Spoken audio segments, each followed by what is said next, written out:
بسم اللہ الرحمن الرحیم الحمد للہ وکفی وسلام علی عبادہ الذین اصطفی اما بعد فاعوذ باللہ من الشیطان الرجیم بسم اللہ الرحمن الرحیم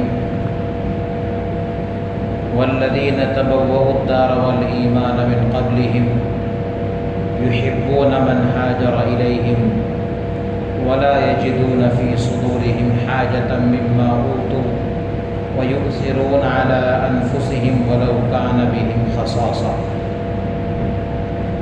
وقال تبارك وتعالى يقولون لئن رجعنا إلى المدينة ليخرجن الأعز منها الأذل ولله العزة ولرسوله وللمؤمنين ولكن المنافقين لا يفقهون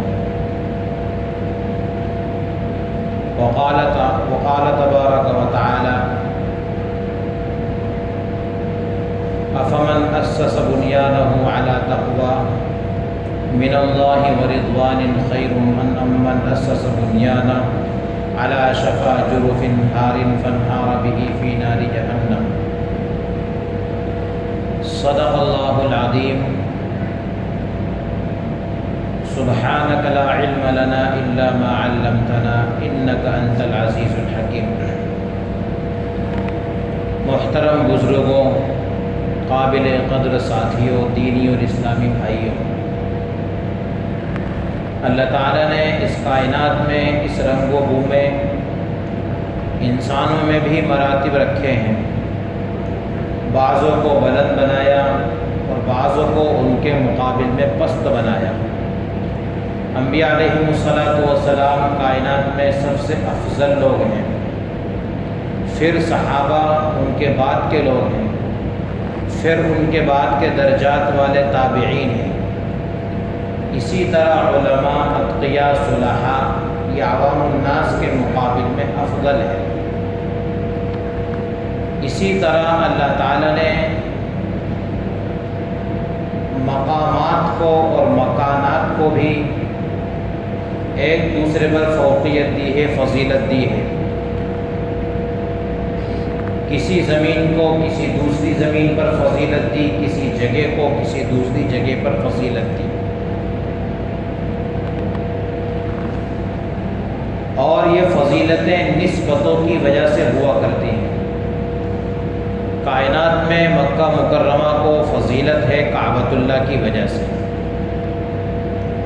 کائنات میں مدینہ الرسول صلی اللہ علیہ وسلم کو فضیلت حاصل ہے نسبت رسول اللہ صلی اللہ علیہ وسلم کی وجہ سے، کائنات میں مسجد اقصیٰ کو فضیلت ہے ورود انبیاء ہونے کی وجہ سے، کائنات میں مسجدوں کو فضیلت ہے بیت اللہ ہونے کی وجہ سے، اللہ کا گھر ہونے کی وجہ سے۔ تو یہ نسبتیں جس قدر اعلیٰ ہوں گی اسی قدر ان مکانات کے اور ان جگہوں کی قیمت، فضیلت، عظمت بڑھتی چلی جائے گی۔ آج کی گفتگو میں ہم بیان کریں گے فضائل مدینہ الرسول صلی اللہ علیہ وسلم۔ اس مدینہ منورہ کی فضیلت، برتری نبی کریم صلی اللہ علیہ وسلم کی جانب منسوب ہونے کی وجہ سے۔ امام ابو حنیفہ، امام شافعی، امام احمد بن حنبل علیہ الرحمہ یہ حضرات تو کہتے ہیں کہ کائنات میں سب سے افضل جگہ اگر کوئی ہے تو وہ مکہ مکرمہ ہے، کیونکہ حرم شریف میں ایک نماز پڑھنے کا ثواب 1,00,000 نماز پڑھنے کے برابر ملتا ہے۔ کائنات میں اتنا ثواب کہیں بھی نہیں ملتا۔ لیکن امام دار الہجرہ حضرت امام مالک رحمۃ اللہ علیہ کہتے ہیں کائنات میں سب سے افضل جگہ اگر کوئی ہے تو وہ مدینہ الرسول صلی اللہ علیہ وسلم ہے۔ دلائل بھی ہر ایک کے اپنے اپنے ہیں۔ امام مالک رحمۃ اللہ علیہ کہتے ہیں کہ اتنا تو مشہور ہے، معروف ہے کہ انسان کا جسم وہیں پر دفن ہوتا ہے جہاں سے اس کا خمیر لیا جاتا ہے، جہاں سے انسان کی مٹی لی جاتی ہے پیدائش کے وقت، اسی مقام پر انسان کا جسم دفن ہوتا ہے۔ ہم لوگ بھی اس بات سے واقف ہیں اور اس کو سنتے چلے آ رہے ہیں۔ کائنات میں سب سے افضل شخصیت اگر کوئی ہو سکتی ہے تو وہ نبی کریم صلی اللہ علیہ وسلم کی ذات گرامی ہے۔ آپ سے افضل نہ کوئی آیا، نہ کوئی تھا، نہ ہے، نہ رہے گا، نہ آئے گا۔ تو نبی کریم صلی اللہ علیہ وسلم کا جسم اطہر کس مقام پر ہے؟ آپ کا جسم اطہر مدینۃ الرسول صلی اللہ علیہ وسلم میں۔ اس سے پتہ چلا کہ امام الانبیاء، دو جہاں کے سردار، سب سے افضل، سب سے اعلیٰ، سب سے برتر ہستی کے لیے جس جگہ کی مٹی کا انتخاب کیا، جس جگہ کی مٹی اس کے خمیر میں ملائی گئی، وہ مدینۃ المنورہ کی مٹی ہے۔ اور یہی علماء نے بیان فرمایا ہے کہ کائنات میں اگر دیکھا جائے تو سب سے افضل وہ مٹی، وہ زمین اور وہ جگہ ہے جس میں نبی کریم صلی اللہ علیہ وسلم کا جسد اطہر، جسم مبارک مس ہے، ملا ہوا ہے، آرام فرما ہے۔ پھر اس کے بعد کعبۃ اللہ کی زمین ہے۔ تو نبی کریم صلی اللہ علیہ وسلم نے مدینہ منورہ کی فضیلت خود بھی بیان فرمائی، قرآن مقدس نے بھی مدینۃ الرسول کا تذکرہ اپنے اندر کیا، اور بے شمار احادیث مدینۃ الرسول کے فضائل میں موجود ہیں۔ ایک روایت میں آتا ہے کہ مسجد النبی صلی اللہ علیہ وسلم میں ایک نماز پڑھنے کا ثواب 1000 نمازوں کے برابر، اور ایک دوسری روایت سے پتہ چلتا ہے کہ 50,000 نمازوں کے برابر مدینۃ الرسول صلی اللہ علیہ وسلم میں مسجد النبوی میں پڑھنے کا ثواب ہے۔ کائنات میں کوئی جنت نہیں، اس دنیا میں کوئی جنت نہیں۔ اگر جنت کا ٹکڑا اور جنت کا حصہ اگر کہیں پر ہے تو وہ مدینہ منورہ میں ہے۔ اس دنیا میں کوئی جنت نہیں، لیکن جنت اگر کہیں موجود ہے تو وہ مدینہ منورہ میں ہے۔ نبی کریم صلی اللہ علیہ وسلم نے خود بیان فرمایا، ما بین منبری و روضتی روضۃ من ریاض الجنہ، میرے روضے اور میرے منبر کے مابین جو جگہ ہے یہ جنت ہی کا ایک حصہ ہے۔ اور علماء نے اس بات کو اپنی کتابوں میں بیان فرمایا، کل قیامت میں یہ جگہ اٹھ کر اس زمین سے اصل جنت کے ساتھ جا کر کے مل جائے گی۔ تو یہ جنت اصل جنت ہی کا ایک حصہ ہے، جنت ہی کا ایک ٹکڑا ہے، جہاں نبی علیہ الصلوۃ والسلام آرام فرما ہے، اور اس کا ماں بقیہ حصہ نبی علیہ السلام کے روضے اور آپ کے منبر کے مابین ہے۔ کسی بھی مسجد کی طرف جانے کا حکم قرآن میں نہیں ہے، لیکن 3 جانب، جس میں مسجد الحرام، مسجد النبی اور مسجد الاقصی کی جانب باقاعدہ ہجرت کرنے کا حکم ہے۔ نبی کریم صلی اللہ علیہ وسلم نے اس دار کو اور اس سرزمین کو مختلف ناموں سے یاد فرمایا، اس کو دار الہجرہ فرمایا، چونکہ صحابہ کو اس جانب ہجرت کرنا ضروری تھا، صحابہ کے ذمہ لازم تھا۔ نبی علیہ الصلوۃ والسلام کا یہ مدینہ منورہ کا سفر اور آپ کا ہجرت کر جانا کوئی اتفاقی امر نہیں تھا، کوئی اتفاقی بات نہیں تھی، بلکہ اللہ تبارک و تعالی نے قرآن مقدس سے پہلے جو کتابیں نازل فرمائیں ان کتابوں میں ہی اس شہر کو دار الہجرہ قرار دیا تھا کہ آپ علیہ الصلوۃ والسلام جو کائنات کے سب سے آخری پیغمبر ہوں گے وہ اس شہر کی طرف ہجرت کر کے تشریف لائیں گے۔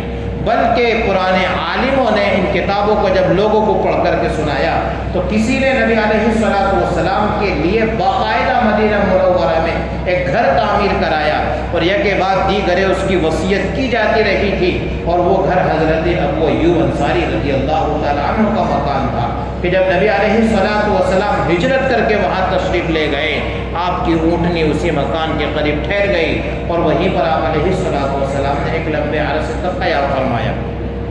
نبی علیہ الصلوۃ والسلام نے اس کو قبۃ الاسلام بھی کہا ہے، اسی کو نبی علیہ الصلوۃ والسلام نے طابہ بھی کہا ہے، طیبہ بھی کہا ہے اور اسی کا نام دارالاسلام بھی رکھا ہے۔ علامہ شبیر احمد عثمانی علیہ الرحمہ بیان فرماتے ہیں انسان کے 3 وطن ہوتے ہیں، ہر انسان کے 3 وطن ہوتے ہیں۔ ایک وطن اس کا جسمانی وطن ہوا کرتا ہے، ایک وطن اس کا روحانی وطن ہوا کرتا ہے، اور ایک وطن اس کا ایمانی وطن ہوا کرتا ہے۔ ہمارا جسمانی وطن وہ ہے جہاں ہم پیدا ہوئے، جہاں ہم پلے بڑے، جہاں ہم رہتے ہیں، یعنی اپنے علاقہ، اپنا شہر، یہ ہمارا جسمانی وطن ہے۔ ایک انسان کا روحانی وطن ہے اور وہ وطن اس کا جنت ہے، اس لیے کہ بابا آدم علیہ السلام جنت سے ہی چلے تھے، اور جنت ہی کی طرف اس انسانیت کو لوٹ کر کے جانا ہے۔ تو ہمارا وہ روحانی وطن ہے، اور ایک وطن انسان کا ایمانی وطن ہے، اور وہ ایمانی وطن مدینہ منورہ ہے۔ ایمانی وطن مدینہ منورہ ہے، جہاں سے اسلام کی علم کی کرنیں پھوٹیں اور پورے عالم کو منور کیا۔ حضرت امام مالک علیہ الرحمہ کہتے ہیں کہ مدینہ منورہ تو مکہ مکرمہ سے بھی افضل ہے۔ کہتے ہیں کائنات میں کوئی سرزمین ایسی نہیں جو تلوار کے بلبوتے پر فتح نہ ہوئی ہو، حتیٰ کہ مکہ مکرمہ بھی تلوار کے بلبوتے پر فتح ہوا، لیکن مدینہ منورہ وہ واحد جگہ ہے جو محبت رسول کے نتیجے میں فتح ہوا۔ نبی علیہ السلام نے ابھی مدینہ منورہ ہجرت بھی نہیں فرمائی تھی کہ اس سے پہلے ہی بیعت عقبہ کا معاملہ پیش آیا۔ 70 صحابہ نے نبی علیہ السلام کے ہاتھ پر بیعت فرما لی۔ مدینہ منورہ میں آپ علیہ السلام ابھی پہنچے بھی نہیں، اس سے پہلے ہی اللہ تبارک و تعالیٰ نے دارالاسلام اس کو بنا دیا۔ والذین تبوؤا الدار والایمان من قبلہم یحبون من ہاجر الیہم۔ ابھی نبی نے ہجرت بھی نہیں فرمائی تھی، انصار مدینہ یہ نبی علیہ السلام کے دیوانے اور محبوب بن گئے تھے۔ قرآن ان کا ذکر کر رہا ہے یحبون من ہاجر الیہم، جو بھی ان کی جانب ہجرت کر کے آتا ہے اہل مدینہ کی جانب ان مہاجرین سے محبت کرتے ہیں۔ اور آگے قرآن ان کے تعلق سے کہتا ہے وَيُؤْثِرُونَ عَلَىٰ أَنفُسِهِمْ، اپنے آپ پر ان آنے والے مہاجرین کو ترجیح دے رہے ہیں۔ وَلَوْ كَانَ بِهِمْ خَصَاصَةٌ، دل میں کسی طرح کا رشک بھی نہیں پا رہے ہیں، بلکہ آنے والوں کو محبوب بنا رہے ہیں، اپنے گھر ان کے لیے خالی کر رہے ہیں، اپنے باغات اور اپنے کھیتیوں میں ان کو حصہ دے رہے ہیں۔ یہ مدینہ الرسول ہی کی خصوصیت ہے کہ نبی علیہ السلام نے ادھر ہجرت بھی نہیں فرمائی، کسی لشکر کو روانہ بھی نہیں فرمایا، آپ ابھی وہاں پہنچے بھی نہیں، اس سے پہلے اسلام مدینہ الرسول صلی اللہ علیہ وسلم میں پہنچ گیا۔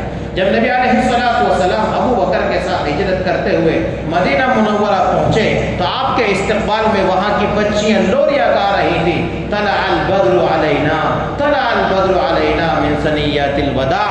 یہ مدینہ منورہ کو خاصیت حاصل ہے، اس کے ماں سوا کائنات میں کسی اور شہر کو یہ خوبی حاصل ہی نہیں ہوئی۔ مدینہ منورہ وہ واحد سرزمین ہے جس کے رہنے والوں نے کبھی کسی مسلمان کو تکلیف نہیں پہنچائی، جس کے رہنے والوں نے مسلمانوں سے کبھی جنگ و قتال کا معاملہ نہیں کیا، جبکہ مکہ اور دیگر جگہ کے رہنے والوں نے مسلمانوں کے ساتھ جہاد کا معاملہ کیا۔ اہل مدینہ نے کبھی مسلمانوں کا کھل کر تلوار کے ساتھ مقابلہ کیا ہی نہیں ہے۔ ایک سچے مومن کی تمنا اور طلب یہ ہونی چاہیے اے اللہ میری موت مدینہ منورہ میں آئے، کیونکہ نبی کریم صلی اللہ علیہ وسلم کا ارشاد ہے، سچا ارشاد ہے۔ آپ علیہ السلام نے ارشاد فرمایا اگر تم سے ہو سکے تو اپنے آپ کو موت کے لیے مدینے میں پہنچا دو، تم سے ہو سکے تو اپنی موت مدینے میں لے آؤ، یعنی تم مدینہ منورہ کے اندر مقیم ہو جاؤ، وہاں کے مسکین بن جاؤ، وہاں کے رہنے والے بن جاؤ، اس حال میں کہ تمہیں موت مدینہ منورہ میں آئے۔ حضرت امیر المومنین عمر بن خطاب رضی اللہ تعالیٰ پوری زندگی یہی تو دعا کرتے رہے، اللہم ارزق شہادتا فی سبیلک، اللہم ارزق شہادتا فی سبیلک۔ دعا بھی بڑی عجیب ہے عمر کی، اے اللہ تیری راہ میں شہادت پاتا ہوں۔ اور آگے آپ حضرت عمر کہتے ہیں وَمَوْتًا فِي بَلَدِ رَسُولِكَ، اے اللہ میں یہ دعا کرتا ہوں کہ مجھے شہادت کی موت نصیب فرما، اور میری موت تیرے نبی اور تیرے رسول تیرے محبوب کے شہر میں آئے۔ کیسے ممکن تھا کہ شہادت بھی ہو، رسول کے شہر میں موت بھی ہو؟ شہادت چاہیے تو تلوار لیجیے، غزوات میں جائیے، یہاں وہاں جنگوں میں شرکت کیجیے۔ یہ کیسے ممکن ہوگا کہ عمر کی موت بھی مدینے میں آئے، موت مدینے کے باہر نہ آئے، اور موت بھی شہادت کی موت ہو۔ رب ذوالجلال نے عمر کی اس دعا کو قبول کیا، دعا کو قبول کیا۔ ممبر رسول صلی اللہ علیہ وسلم پر فجر کی امامت کر رہے ہیں، ایک باغی ایک ظالم نے نشتر لگا دیا، زخم اتنا کاری لگا، ممبر رسول پر کھڑے ہیں، مصلی رسول پر کھڑے نماز پڑھا رہے ہیں، وہیں پر ایسا کاری زخم لگا کہ اس زخم سے صحت یاب نہ ہو سکے اور اسی میں شہادت کی موت بلد رسول صلی اللہ علیہ وسلم میں حاصل کر لی۔ عمر کی دعا قبول ہو۔ نبی کریم صلی اللہ علیہ وسلم نے ارشاد فرمایا، جو شخص مدینہ منورہ کے قبرستان جنت البقیع میں دفن ہوگا پہلے دن سے ہی عذاب میں مبتلا نہیں ہوگا، پہلے دن سے ہی عذاب میں مبتلا نہیں ہوگا۔ اور کیسے عذاب میں مبتلا ہو سکتا ہے؟ وہاں تو وہ نفوس قدسیہ آرام فرما ہے جنہوں نے رسول کی محبت میں اپنے آپ کو بھلا دیا تھا، مٹا دیا تھا، میدان جہاد میں اپنے آپ کو شہید کرا دیا تھا، نبی کی محبت میں سب کچھ قربان کر دیا تھا، وہ نفوس قدسیہ اس قبرستان میں دفن ہے۔ ایک معمولی سی مثال ہے کہ جب گرمی کے موسم میں لائٹ چلی جائے اور انسان اپنے اوپر پنکھا چل رہا ہوتا ہے، پڑوس والا خود بخود ہوا سے لطف اندوز ہوتا رہتا ہے، مولانا عطر لگا کر کے آئیں، پڑوس کے لوگ خود بخود خوشبو محسوس کرتے رہتے ہیں۔ پڑوس کا، ہمارے پڑوس کا یہ اثر ہے کہ ہماری خوشبو سے دوسرا بھی معطر ہوتا ہے۔ نبی کے قدموں میں آرام فرمانے سے کیسے ممکن ہو سکتا ہے کہ وہاں پر رب ذوالجلال عذاب میں مبتلا ہے؟ نبی علیہ الصلوۃ والسلام نے ارشاد فرمایا، جو حاجی بیت اللہ کا حج کرے اس کے ذمے ہے، میرا حق بنتا ہے اس کے ذمے کہ میرے روزے کی بھی زیارت کرے، اور ہاں جس نے میری وفات کے بعد میرے روزے کی زیارت کی اس نے گویا میری حیات میں میری زیارت کی، اور جس نے میرے روزے کی میری زیارت کی کل قیامت میں میری شفاعت اس کے لیے واجب ہو جائے گی۔ اور نبی کی شفاعت جس کے لیے واجب ہو جائے رب ذوالجلال ضرور اس کی مغفرت فرما دے گا، کیونکہ خود قرآن میں رب نے وعدہ فرما لیا، وَلَسَوْفَ يُعْطِيكَ رَبُّكَ فَتَرْضَىٰ وَلَسَوْفَ يُعْطِيكَ رَبُّكَ فَتَرْضَىٰ۔ محمد اتنا دوں گا کہ راضی کر کے رہوں گا۔ نبی کسی کی شفاعت کرے، کسی کی مغفرت کا مطالبہ کریں اور رب راضی نہ ہو جائے، مغفرت نہ کر دے، ہو ہی نہیں سکتا ہے۔ ایک حاجی کے ذمے ہے کہ جب وہ مکہ مکرمہ کے ارکان سے فارغ ہو جائے، مدینہ منورہ جائے، عاشقانہ سفر کرے، پورا سفر طہارت کے ساتھ، وضو کے ساتھ کرے، پورے سفر میں 4 ساڑھے 4 5 گھنٹے کا سفر ہوتا ہے، پورے سفر میں خالص درود شریف کا اہتمام کرے، روضہ رسول پر پہنچنے سے پہلے لاکھوں مرتبہ درود اس کی زبان پر آ چکی ہو، میرے نبی کا ذکر خیر آ چکا ہو۔ جب مدینہ منورہ پہنچ جائے، اگر ممکن ہو سکے تو مقام شریف میں کچھ قیام کرے۔ حضرت میمونہ امہات المؤمنین میں سے ہے جن کا مزار وہاں پر ہے، جن کا روضہ وہاں پر ہے، اگر ہو سکے تو ایصال ثواب کرے، لیکن ایسا لگتا نہیں۔ جب ہم سرکاری گاڑیوں سے جاتے ہیں تو وہ سیدھا اپنے انتظام کے ساتھ مدینہ پہنچا دیتے ہیں۔ مدینہ جائے، عاشقانہ انداز سے جائے، دیوانہ وار انداز سے جائے۔ مدینہ منورہ جب پہنچے، اپنے کمرے پر پہنچ کر غسل کرے، تازہ سفید عمدہ نیا لباس پہنے، اپنے آپ کو عطر میں معطر کر دے، خوشبو میں اپنے آپ کو نہلا دے، پھر باب سلام سے داخل ہو، باب سلام سے داخل ہوتا ہوا مسجد النبی پہنچے، ہو سکے تو ریاض الجنہ میں پہنچ کر 2 رکعت تحیۃ المسجد پڑھ لے، پھر عاجزانہ متواضعانہ عاشقانہ انداز سے روضہ رسول کے پاس کھڑا ہو جائے، کہے الصلاۃ والسلام علیک یا رسول اللہ۔ کیا منظر ہوگا؟ جس رسول کے عشق میں پوری زندگی انسان بھلائے، وہاں کھڑے ہو کہے الصلاۃ والسلام علیک یا حبیب اللہ۔ اور ہمارا عقیدہ ہے اہل سنت والجماعت کا، ہمارا یہ کلام براہ راست رسول اللہ سنتے ہیں ہمارا یہ کلام، ہم آپ کو حیات جاویدانی کے قائل ہیں۔